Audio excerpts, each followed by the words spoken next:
On October 4th, 1957, the Soviet Union sent shockwaves around the world when they used a military ICBM booster rocket to launch a 100-kilogram satellite called Sputnik into Earth orbit. This event spawned a political and technological race between the superpowers by opening up space as a potentially terrifying new theater in which communist and democratic countries could compete. This race proved to be the ultimate arena to determine the superior political philosophy.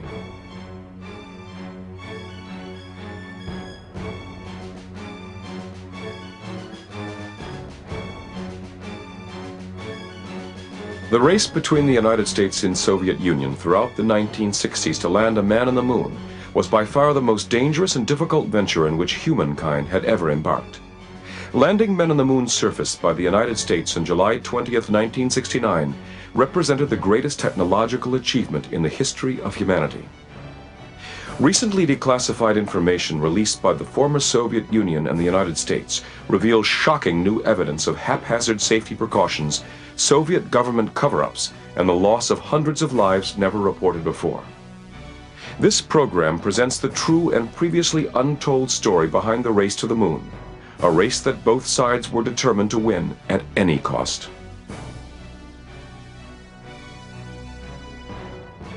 In 1954, representatives from over 70 nations gathered to establish a global scientific venture called the International Geophysical Year.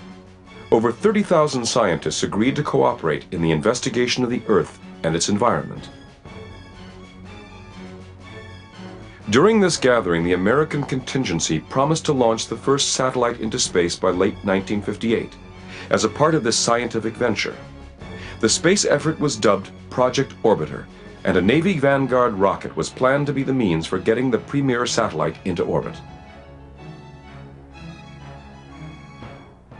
On October 4th, 1957, as I recall it, the Russians launched a fairly heavy object into orbit, and that caught us really by surprise. The Vanguard project had gotten underway in 1955, as I recall it, part of the IGY program, International Geophysical Year program, but it wasn't anywhere near ready.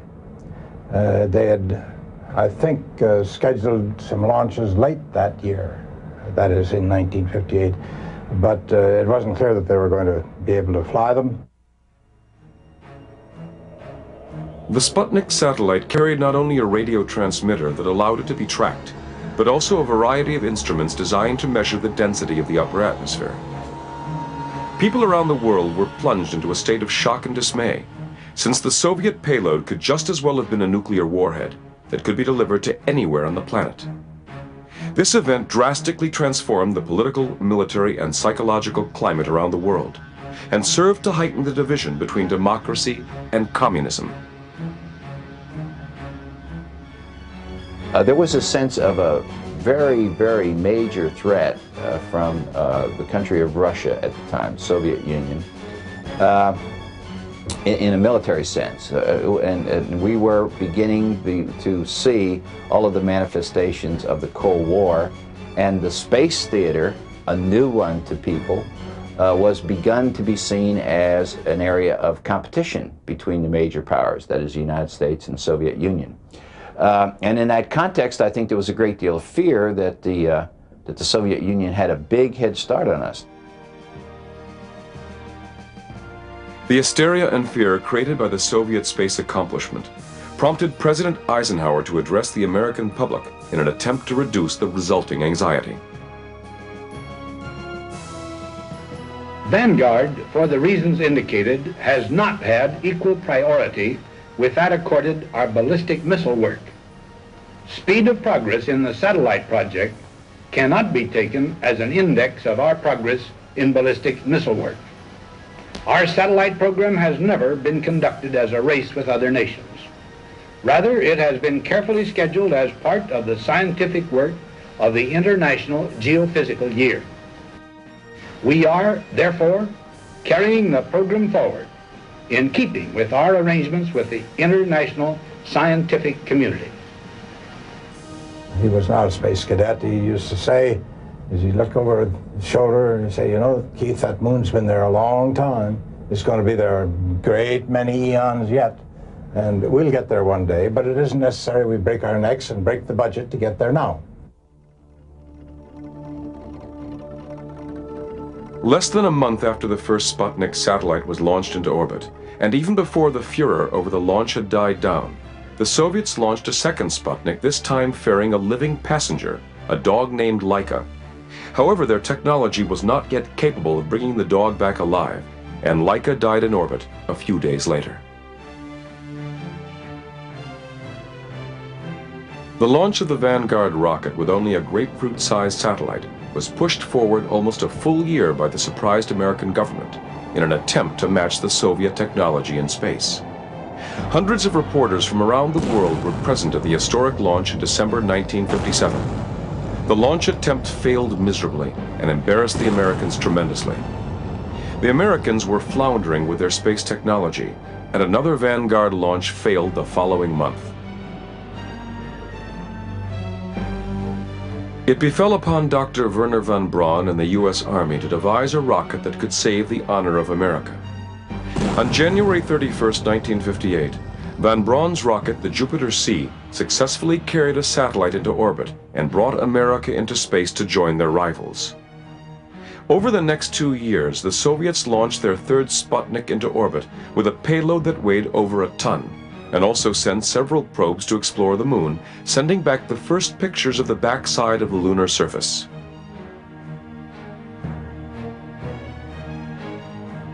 The Soviets had succeeded in forcing the world to acknowledge their superiority in every technological aspect of space exploration over the Americans. The environment was very threatening, very challenging, and a sense that the space theater was going to be very, very important to the outcome or the results of the Cold War in order to help set the perceptions around the world about which power and which system, which country and which system were stronger and which would prevail. On December 17, 1958, Eisenhower created NASA, the National Aeronautics and Space Administration, a civilian space agency. NASA was given full authority to oversee all manned and unmanned American space activities. It became clear to both the United States and Soviet Union in the late 1950s that the next step into space would be with men. Several highly trained military jet test pilots were chosen by both nations to defend the honor of their respective country and literally go where no man had gone before in the name of their flag and country.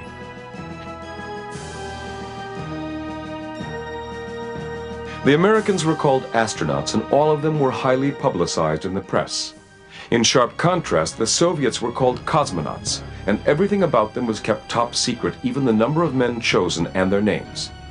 None of these new cosmonauts were even able to tell their families what they did. Facts only recently uncovered reveal just how much the Kremlin interfered with the Soviet space agency. The setting of space firsts and records took priority over men's lives, much to the disdain of the head of the Soviet space agency, Sergei Korolev. As an example, in October 1960, a huge new booster rocket appeared to malfunction and just sat on the launch pad after it was supposed to take off. Instead of taking safety precautions, the Kremlin ordered the launch director and engineers to fix the problem immediately and get the rocket launched that day. With over 165 men inspecting the rocket, including the launch director, it suddenly blew up in a huge ball of fire and instantly killed everyone near the rocket. Rumors persist that this was an early manned launched attempt and that a cosmonaut was on board. Amazingly, this historic tragedy was never officially confirmed by the Soviet government.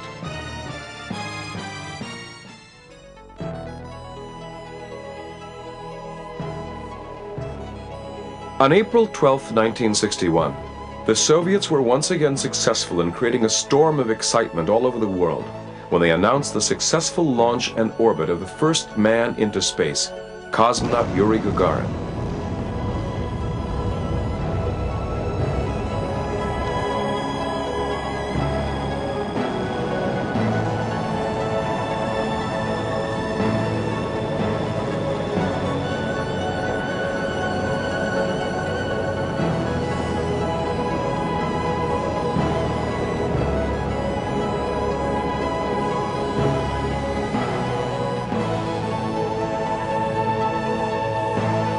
Gagarin made a single orbit around the Earth during his flight that lasted about 108 minutes. His spacecraft was automatically maneuvered by control engineers on the ground, and he spent most of his time noting his experience of weightlessness.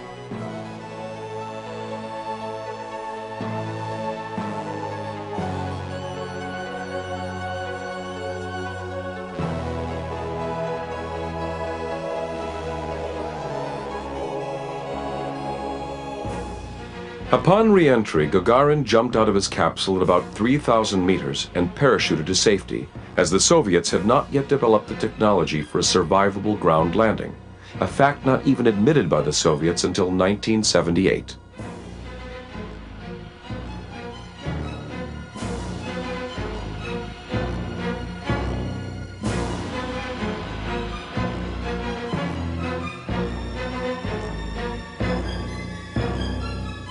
Recently released documents from the state archives of the Kremlin now indicate that Gagarin was not the first cosmonaut to return from space.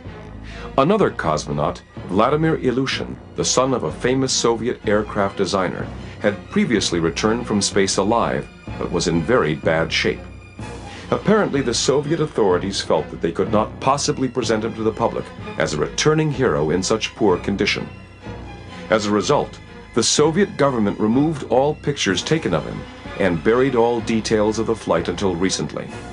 The heroic efforts of such a brave cosmonaut was not to be acknowledged by the world.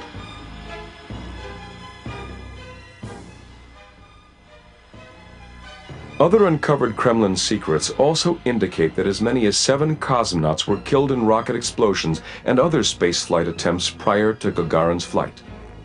Cosmonauts Ledovsky, Shiborin, Mitkov, Dolgov, Belakonev, Kacher, and Grachev were never honored as pioneers who gave their lives attempting to reach space, and will remain as only names in a previously secret state archive list of cosmonauts who died in rocket accidents. Between 1959 and 1961, the Soviet Union simply did not allow for the release of any facts that would reflect negatively on their space agency, which was itself shrouded in secrecy.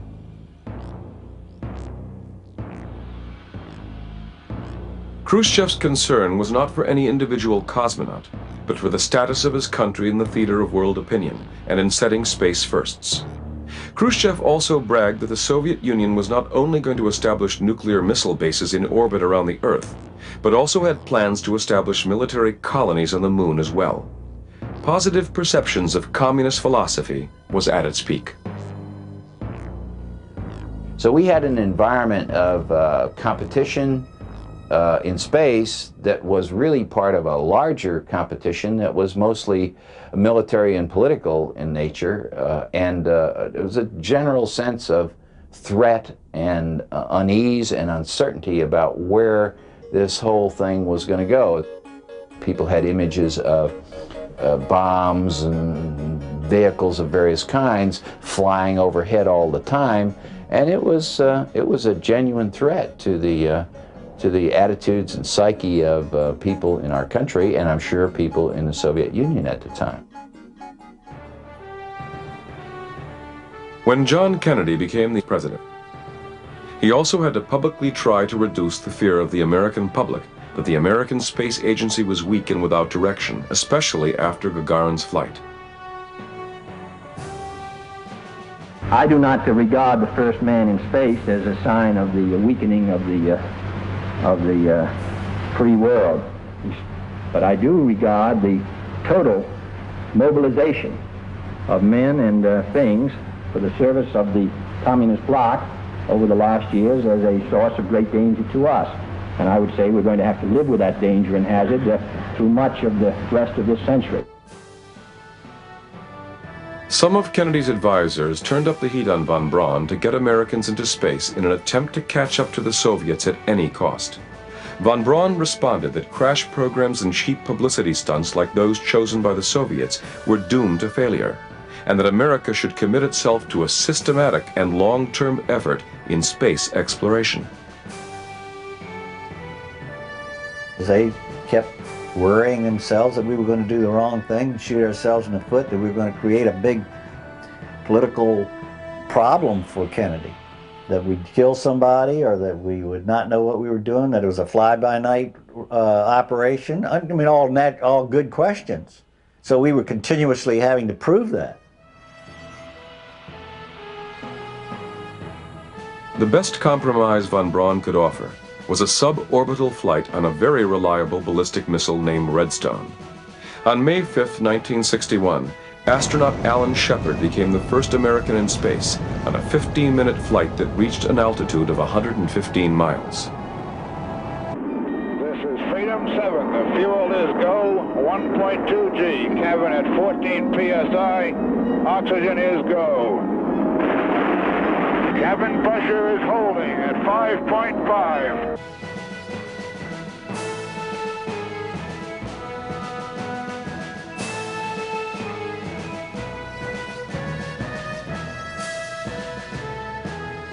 After Shepard's flight, Kennedy pointedly asked von Braun and his closest scientific advisors what America could do to achieve prominence in space and beat the Soviet Union at their own game. Given the Soviets' tremendous head start in space, the scientists told Kennedy that the only task America could possibly accomplish before the Soviets was a manned lunar landing. By mid-May of 1961, Kennedy had his fill of embarrassing setbacks in the American Space Agency and was fed up with Soviet threats and bellicose claims of Soviet superiority in space. Kennedy then challenged the Soviet Union to the most historic race in human history, to land a man on the moon by the end of the decade. Kennedy's rhetoric emphasized that this venture was to prove that freedom and democracy had to prevail and overcome the evil intentions of the sinister Soviet Empire. For the eyes of the world now look into space, to the moon and to the planets beyond. And we have vowed that we shall not see it governed by a hostile flag of conquest, but by a banner of freedom and peace. We have vowed that we shall not see space filled with weapons of mass destruction, but with instruments of knowledge. And only if the United States occupies a position of preeminence can we help decide whether this new ocean will be a sea of peace or a new terrifying theater of war. We choose to go to the moon in this decade and do the other things, not because they are easy, but because they are hard. Because that goal will serve to organize and measure the best of our energies and skills. Because that challenge is one that we're willing to accept, one we are unwilling to postpone, and one we intend to win. The Soviet threat, if you will, in the Cold War provided an enormous motivation for those of us that were in the NASA program. Personally, I looked upon this as just another battle in the Cold War. My friends were fighting in Vietnam. I happened to be fighting a more peaceful war in space. And there was an enormous motivation on the parts of everybody to overcome the leadership that the Soviets had demonstrated in space and to get to the moon first. We had the blank check, we had the priority, and Congress thought we were a bunch of nuts, so they didn't want to have anything to do with it, and that was the best favor they could do for us, just stay out of it. Congressional support was really very good. As a matter of fact, they were pushing us. I don't think in my 20 months there that I ever had a budget proposed to them that they didn't want to add something to. My stock answer was, I have studied this, we have presented you with a budget which is what we think we can usefully use. If we need any more, you may be certain I'll come right back to you. Oh, they gave us more freedom because they didn't really understand what we had to do and how far-reaching it was. And so the bureaucracy took forever to catch up with us. I mean, we were all running, man. Zoom, 7 days a week, all our waking hours. And I'm hiring people. Shit, I'm hiring people like crazy. In my organization, everybody else is doing the same thing.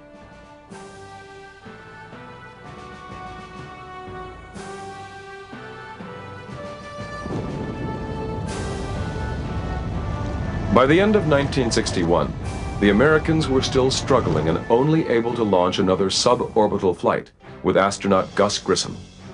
The Soviets, on the other hand, put cosmonaut German Titov in Earth orbit for an entire day and 16 revolutions.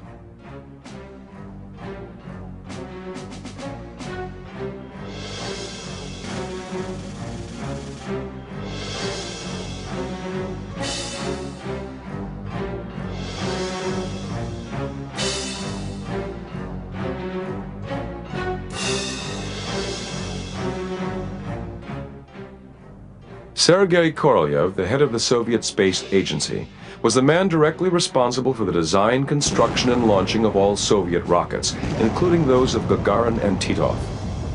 Korolev was the chief designer of ballistic missiles under Stalin, and he was the Soviets' top secret weapon in the space race.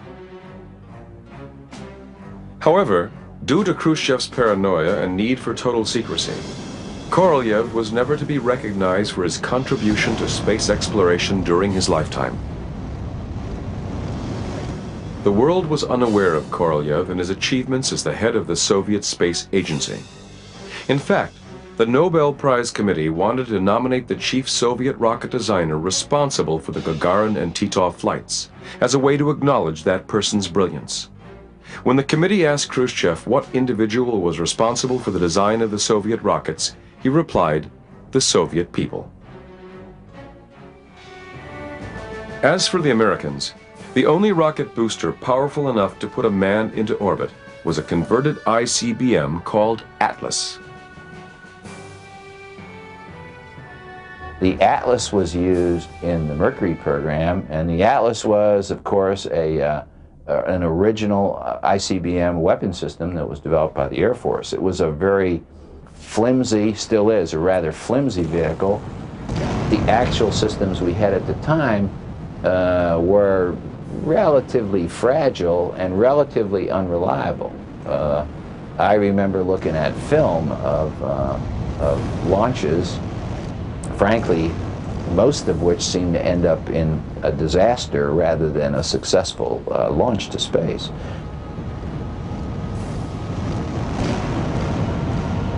Went up to the top of Hangar S where we had our crew quarters at the Cape. Someone said there was an Atlas launch. Hey, yeah, I'll go up and see one. It got off the pad about 100 feet and baroom, blew. So we weren't exactly great fans of Atlas. When we flew on Atlas, it was blowing up with great regularity. And we grounded the Atlas before my flight so we wouldn't hear about any more blow-ups for a while.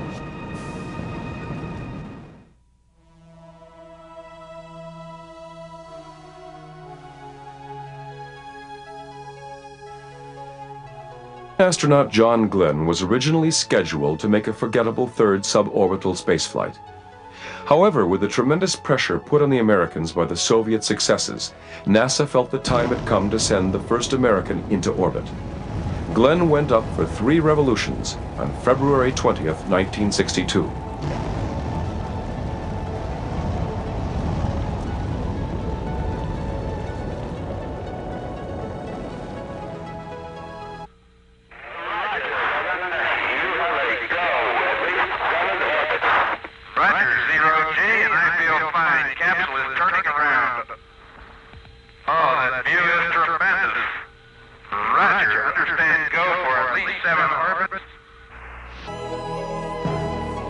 John Glenn's success restored some of the self-respect that Americans had lost since the beginning of the space competition with the Soviets.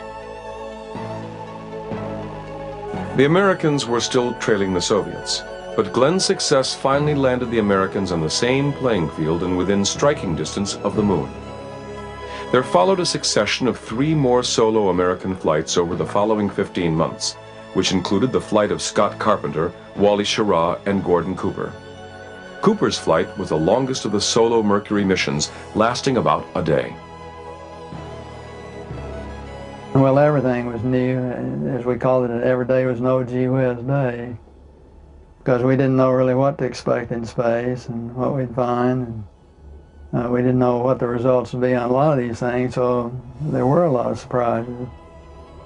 But each time we found out something, it put another peg in the board for us to know to move from. So we were beginning to get a little sense that we were doing things right, that we were getting better all the time. And that was indeed the objective of NASA in those days. Push the state of the art as hard as you could, but don't waste your muscle. In August 1962, the Soviets raised the bar again by not only placing cosmonauts in space for a much longer time than the Americans, but by sending 2 spacecraft for a planned rendezvous. Cosmonaut Andrei Nikolaev in Vostok 3 met briefly in space with cosmonaut Pavel Popovich in Vostok 4. In reality, neither spacecraft had the ability to change orbit to effect a proper rendezvous, but the event was hailed in the press as the first rendezvous on the road to the moon.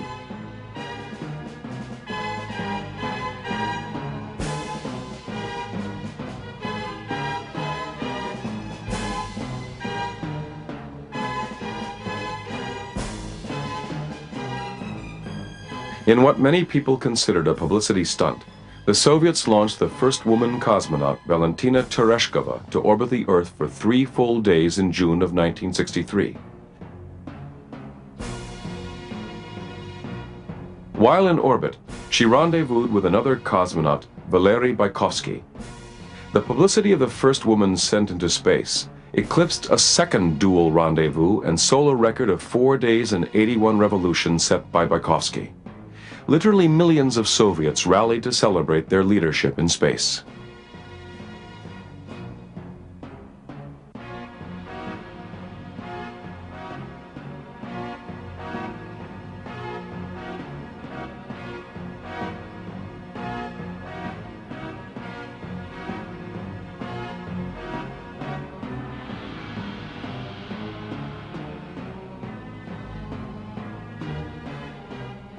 By late 1963, President Kennedy, realizing the incredible scope and cost of a trip to the moon, as well as recognizing the leadership position held by the Soviets at that time, made an almost unbelievable offer to the Soviets during an assembly of the United Nations. Finally, in a field where the United States and the Soviet Union have a special capacity in the field of space, there is room for new cooperation, for further joint efforts in the regulation and exploration of space. I include among these possibilities a joint expedition to the moon. Why, therefore, should man's first flight to the moon be a matter of national competition? Why should the United States and the Soviet Union, in preparing for such expeditions, become involved in immense duplications of research, construction, and expenditure?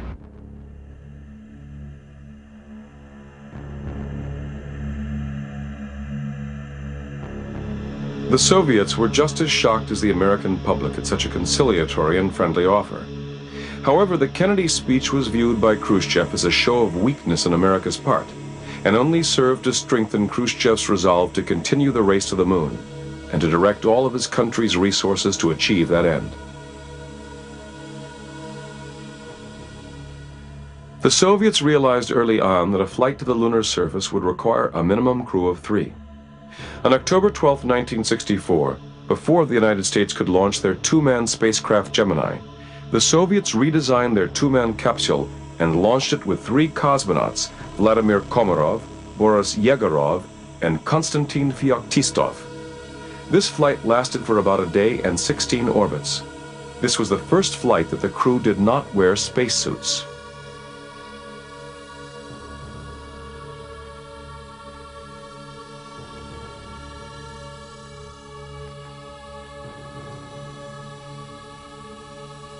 With Khrushchev's win-at-any-cost philosophy, the only way 3 people could fit in a capsule originally designed and built for 2 was to have the cosmonauts risk flying without spacesuits. This very dangerous move paid off, and further fueled the fears that the Soviets would be the first to reach the moon. The Soviet competition, I think, was a great motivation for the American space program. And although, as a part of that program, I was not aware of the details of the Soviet program, and I didn't understand exactly where they were all the time. None of us did. We all knew they were very competent, they were very motivated, and that the resources of that country were totally dedicated to accomplishing the goal, which was to beat us to the moon. So although we weren't, at least I was not aware of it on a day-to-day basis, we were certainly aware of the fact that they were competent and prepared to do whatever it took to win. At the height of the Cold War on March 18, 1965, the Soviets launched cosmonauts Pavel Belyayev and Alexei Leonov on a mission that would see the first man exit a spacecraft, adding to their already massive list of space records. The main objective was to come out into outer space, and in this connection there was the task to test the airlock system, to test the spacesuit, and generally speaking to find out how man would act and react in outer space, to overstep the psychological barrier, which we had no knowledge of, thank goodness. And this we did, and now I can say with assurance that it is possible to live and to work in outer space.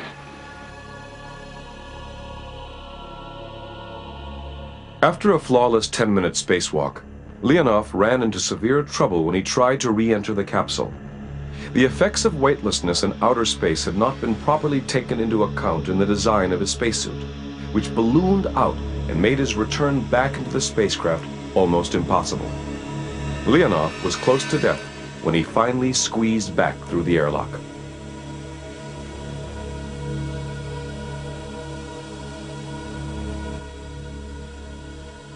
As events ultimately unfolded, this flight marked the end of Soviet dominance in space. Shortly after Leonov's mission, the United States began flights with their two-man spacecraft Gemini and firmly assumed the leading role in space exploration by breaking all Soviet space records. Project Gemini was conceived to bridge the gap between the solo Mercury missions and the moon missions of Apollo. Newly invented equipment and technology had to be tested, astronauts had to be trained, rendezvous and docking maneuvers had to be refined, and ground crews had to gain valuable experience. You got to remember, Mercury was not a maneuverable vehicle. It could go up and come down, and that's all. It had no maneuvering capability. So that was the first thing we wanted to do, was maneuver. The second thing we wanted to do was, could it go find somebody up there? Could it go do a job up there? Could it go rendezvous with something? Could it go dock with something? Could you attach a rocket to it and go to someplace else?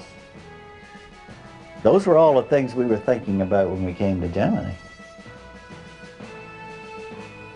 The Gemini program objectives were to prove out that we could do all the operational things we had to do to be able to do the lunar landing. Gus Grissom and I were on Gemini 3, the first flight of the Gemini. It was to prove that we could do maneuvers in space, manual maneuvers in space, and also to prove out lifting and re-entry, and we proved it out.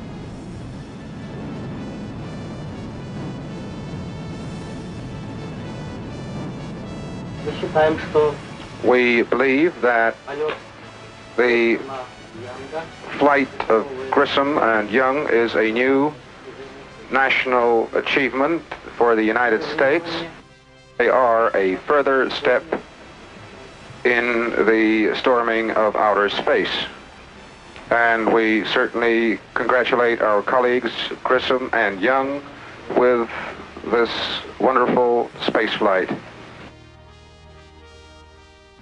And I think one of the things that the public sometimes don't really know is the fact that in the midst of all this Cold War, where you had two countries that were right at one another's throats and had missiles sitting on each side ready to lob at one another, each country was encouraging its cosmonauts and its astronauts to work together, and we did. We communicated together. We had good friends amongst the other group. It was a real competition, like on a football field, but still there was a lot of friendship too. Anytime new technology is tested, a level of uncertainty is involved. As expected, the 10 manned flights of Project Gemini experienced various and sundry equipment failures of all sorts that endangered the lives of several astronauts. Given the furious race-like pace and conditions, it was only a matter of luck and good fortune that no one was killed. And we had a lot of problems with it. We had fuel cell problems, we had thruster problems, we had guidance problems, we had radar problems. We didn't know how to do EVAs. We didn't know the necessity for handholds and positioning systems to hold crews in place. We struggled with that. So if we hadn't done it, we wouldn't have had the operational experience to go to the moon. And that experience was critical. There are people within the program at NASA that didn't think it was critical, but they don't know anything about how human beings work together and how they have to interact and what experience they have to gain to do things. So I'm not sure the general public needs to know about that either. I mean, but it was important. If we hadn't have done it, we would never have been able to land on the moon in 1969. By the end of Project Gemini, the Soviet Union's dream of a manned mission to the moon was rapidly growing dim. A Soviet mission was not even launched following Leonov's spacewalk flight up to the end of Gemini 20 months later. It seemed incredible that during Project Gemini, the whole landscape and competition in space could have changed so dramatically. For over 30 years, the secret behind the decline of the Soviet Space Agency was heavily guarded. It has only now become known that their chief designer and head, Sergei Korolev, suddenly died in January 1966 and left the Soviet moon effort in a shambles. Korolev never groomed a successor, and that resulted in a leadership power vacuum in the Soviet Space Agency. There was simply no leader in the Soviet Space Agency that could carry on what Korolev had begun. However, the Soviets were still interested in a lunar landing. I had a suspicion that they wanted to go to the moon because they came over here and I showed General Beregovoy how to fly in the command module in the Apollo program, but he was interested only, he and his friends were only interested in the lunar landing training vehicle, and they wanted to see the ejection shots of the, you know, we lost a couple of three lunar landing training vehicles. He wanted to see how people were jumping out. So I can't imagine why you'd be interested in that kind of thing unless you're intending to land on the moon. Come to find out, that's exactly what they wanted to do, was land on the moon. A 3-man American Apollo capsule was slated to be the vehicle to carry the first crew to the moon. As with the Mercury and Gemini capsules that preceded it, the Apollo capsule was designed to use a 100% oxygen atmosphere along with highly flammable, intricate materials. The speed of the space race had prevented long-term safety precautions and necessary testing to be conducted on any of the capsules. The law of averages finally caught up with the American Space Agency during an Apollo capsule test on the ground.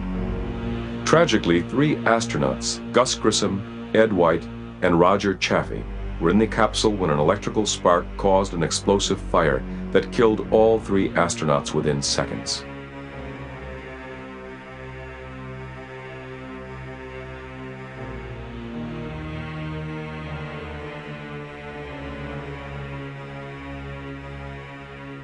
After the fire, I don't think we would have continued had we not made the commitment. The country made the commitment, and they would have looked like a bunch of gooks if they hadn't continued on in the eyes of the world and in their competitive position in the Cold War. There was something like 1,900 changes that were looked at after the Apollo fire, and the Apollo program made 1,300 of them. it wasn't only in just improving the fireproof ability of the command module. There were many changes made in the lunar module and many changes made in the overall configuration of the command module, like the outward opening hatch, and of course completely redid the wiring in the vehicle from being very hazardous to more conventional aircraft bundle wiring, and it worked out fine. With the American space program stalled for the foreseeable future, the Soviets became filled with renewed confidence that they might just have a chance at winning the race to the moon. Cosmonaut Vladimir Komarov was launched 3 months to the day of the Apollo fire in a newly designed and enlarged spacecraft, Soyuz 1.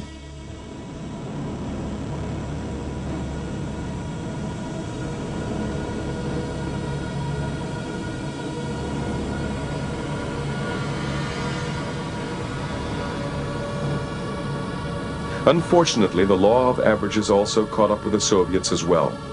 There were several design flaws and malfunctions in the capsule during Komarov's flight that required an emergency return.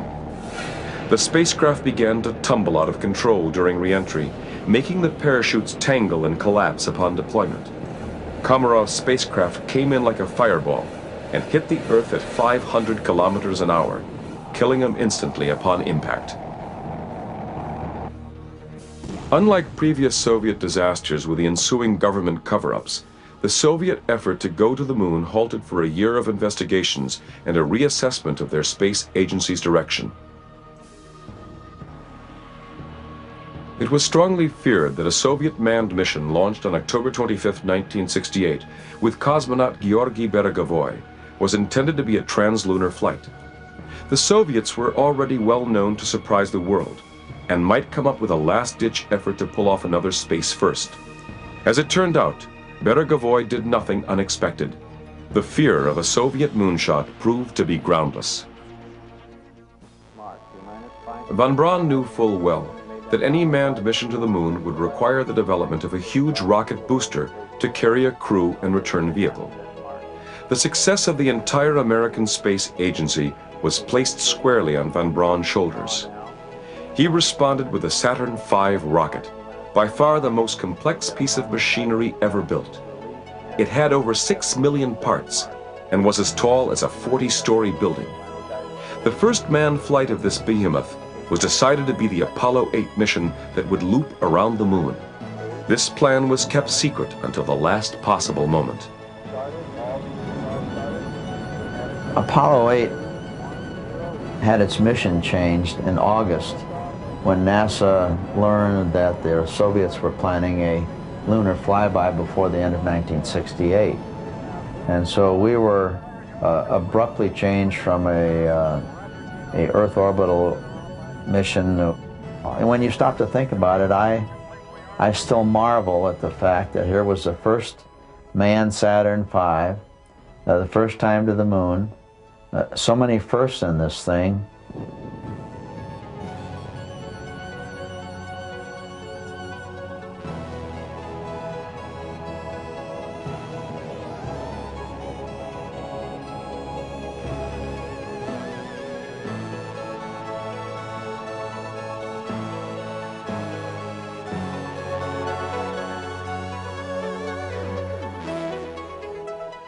In trying to keep up with the Americans, the Soviets secretly built a huge rocket called N-1.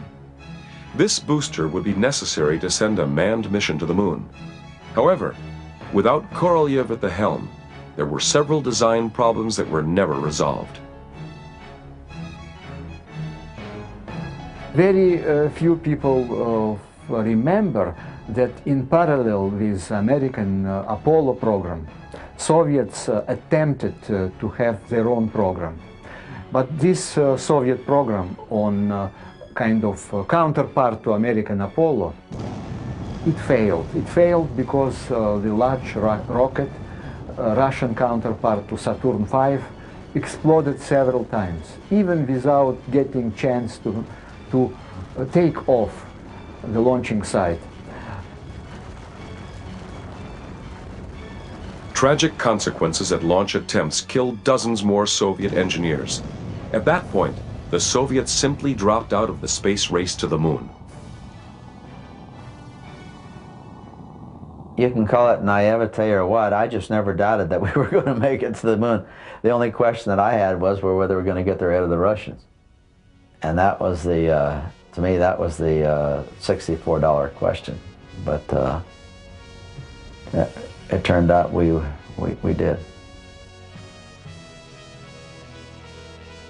On July 20th, 1969, the greatest race in history came to an end when the Apollo 11 lunar lander reached the moon's surface.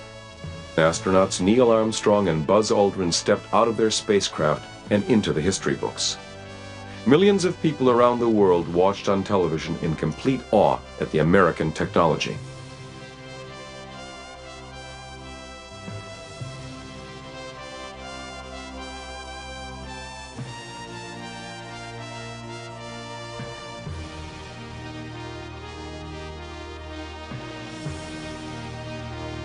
As Kennedy desired in his speech, a flag of freedom and democracy was planted on the moon that day, not a hostile flag of conquest for the communist Soviet empire.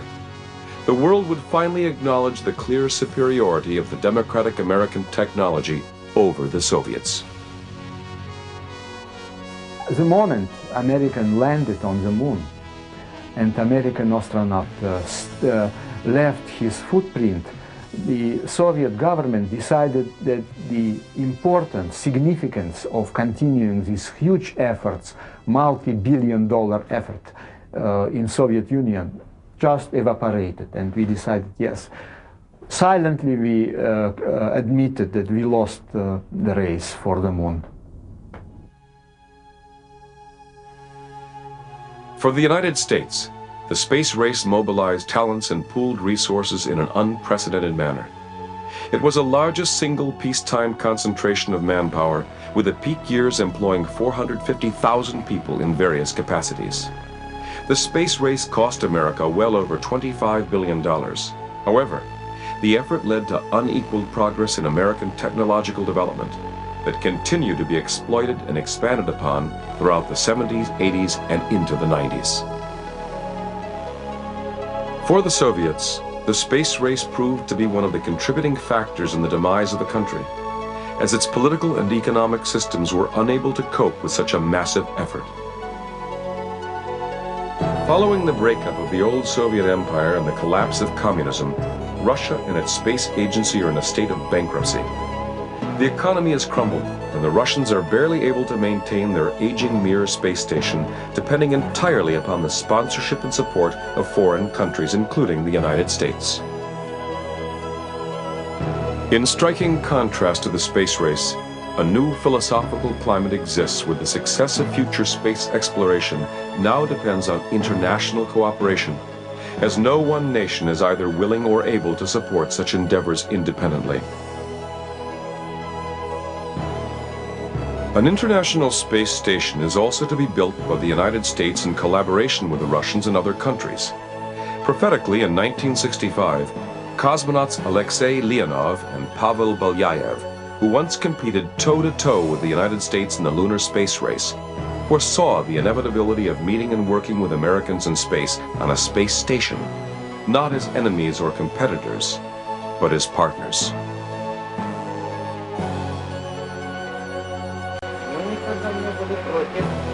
We have never objected to friendship in resolving our common task of mastering outer space.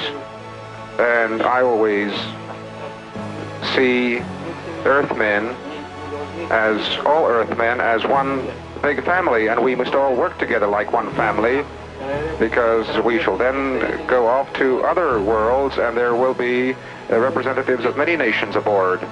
And so we must be friends.